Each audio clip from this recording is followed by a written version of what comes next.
পোড়াগাছায় শহীদ বিপ্লবী বসন্ত বিশ্বাসের ১২৯তম জন্মজয়ন্তীতে তার জন্মভূমি পোড়াগাছা গ্রামে নবনির্মিত বসন্তবাস বৃদ্ধাশ্রমের উদ্বোধন করা হয়।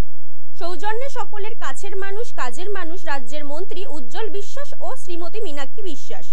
এই দিন উজ্জ্বল বিশ্বাস জানান তার পরিবারের সকলেই স্বাধীনতা সংগ্রামী ছিলেন। দেশকে ইংরেজদের হাত থেকে রক্ষা করতে তার পরিবারের ভূমিকা অনস্বীকার্য। পাশাপাশি নদিয়ার পুণ্যভূমি স্বাধীনতার অন্যতম পটভূমি, তাই তাদের প্রতি শ্রদ্ধা জানিয়ে তার এই প্রয়াস। যেসব বয়স্কদের দেখাশোনার কেউ নেই তাদেরকে এই বৃদ্ধাশ্রমে রেখে তাদের দায়িত্ব নেওয়া হবে বলে জানান উজ্জ্বল বিশ্বাস। প্রায় 50 জন আবাসিককে নিয়ে এই বৃদ্ধাশ্রম শুরু হলো। এটাও আছে, এটা সম্পূর্ণ ব্যক্তিগত উদ্যোগেই আমি এটা করলাম।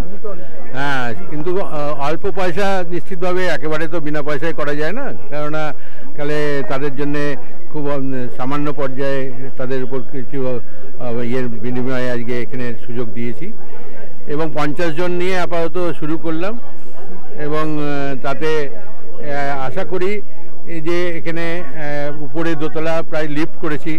লিফটে বয়স্করা বিভিন্ন জায়গায় জানি তারা ওঠানামা করতে পারে না, তার জন্য লিফটের ব্যবস্থা করেছি। লিফটে ওঠানামা করবেন, কেননা তাদের হাঁটাচলা করার অসুবিধা। তবে ডাক্তার এখানে যারা আছে সব কটা ডাক্তারই এখানে সারাদিন প্রতি সপ্তাহে ডাক্তারের ব্যবস্থা করেছি। তারপরে আমার সাথে যার যে সুযোগ আছে এখানে তাদের প্রত্যেককেই এখানে চিকিৎসা থেকে আরম্ভ করে সব রকম সহযোগিতায় তাদের পাশে থাকার জন্য সুবিধা করেছি। এখানে পার্ক করার জন্য ব্যবস্থা করেছি। এটার পরে পার্ক দেখতে পাবেন, গাছ থাকবে। জমি তো আমারই, সুতরাং এখানে আরও সামনে জমি জমা যেগুলো পড়ে রয়েছে সেই সমস্ত জমি তো আর ফেরত নিতে পারছি না, কিন্তু কথা হচ্ছে যে এখন স্বাধীনতার পরে আমাদের অনেক জমি চলে গিয়েছে, তার সঙ্গে নিজের জমিগুলো তারা দখল করে আছে, তাতে কোনো যায় আসে না। কিন্তু কথা হচ্ছে যে দেশের জন্য তো সবই চলে গিয়েছে, তাতে কি আছে, জীবন চলে গিয়েছে, আমার জ্যাঠামশাইদের, ঠাকুরদাদাদের সবই গিয়েছে। তা আমি মনে করছি যে আমি কালে স্বাধীনতার পরে দেশের তো আমি তো কিছু ভালো কাজ তো দেখিয়ে দিতে পারি। তার জন্য সিনেমা একটা করেছি আমার জ্যাঠামশাই বসন্ত বিশ্বাসের নামে, এবং তার পরবর্তীকালে এটা নিলাম দায়িত্ব দিয়ে যে অন্ততপক্ষে একটা বৃদ্ধাশ্রম করে সমাজে এটা ভালো।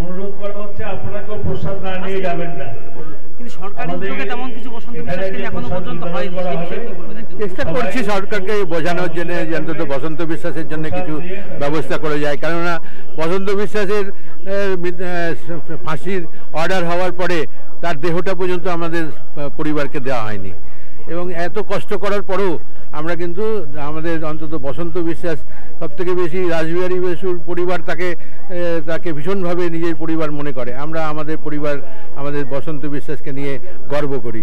সুতরাং এইটা অন্ততপক্ষে ভারতবর্ষের মধ্যে পশ্চিমবাংলায় অন্ততপক্ষে যাতে মানুষের কাছে পৌঁছে যায়, তার জন্য এটা আমার তরফ থেকে একটা চেষ্টা। দিয়েছি বসন্ত বিশ্বাসের এই নাম কালে যেহেতু আলিপুরে যে ইয়ে আছে তাতে বসন্ত বিশ্বাসের নাম ভালো করে প্রচারের ব্যবস্থা করা হয়েছে।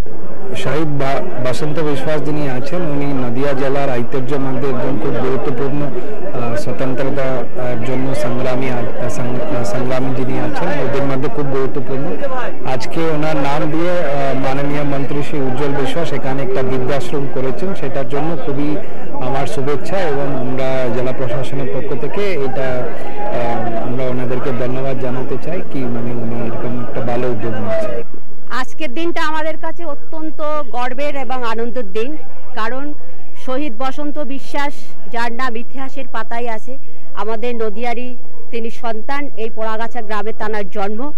বড়লাট লর্ড হার্ডিন্সকে বোম মারার অপরাধে যিনি ফাঁসির দড়ি গলায় পড়েছিলেন, আজকে তাঁর পরিবারের সুযোগ্য সন্তান তাঁর ভাইপো আমাদের মাননীয় মন্ত্রী শ্রী উজ্জ্বল বিশ্বাস মহাশয়, তার ঐকান্তিক প্রচেষ্টায় আজকে তাঁর নামাঙ্কিত এই বসন্তবাস বৃদ্ধাশ্রম তিনি আজকে প্রতিষ্ঠিত করলেন।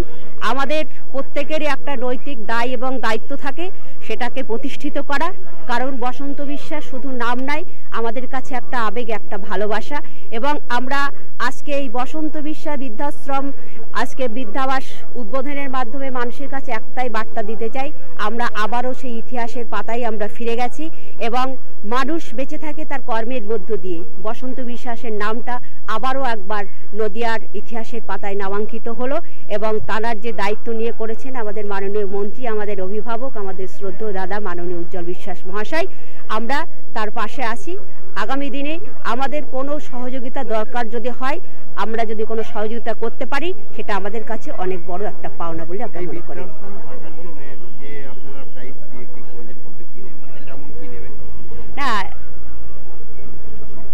না 50টা সিট বিশিষ্ট এটা বৃদ্ধাশ্রম তৈরি হয়েছে, এখন সেইভাবে কোনো শিডিউল রেডি হয়নি, ওটা হলে আপনাদের জানিয়ে দেওয়া হবে। মোটামুটি কতজনের থাকা? 50 জনের এই মুহূর্তে ক্যাপাসিটি আছে।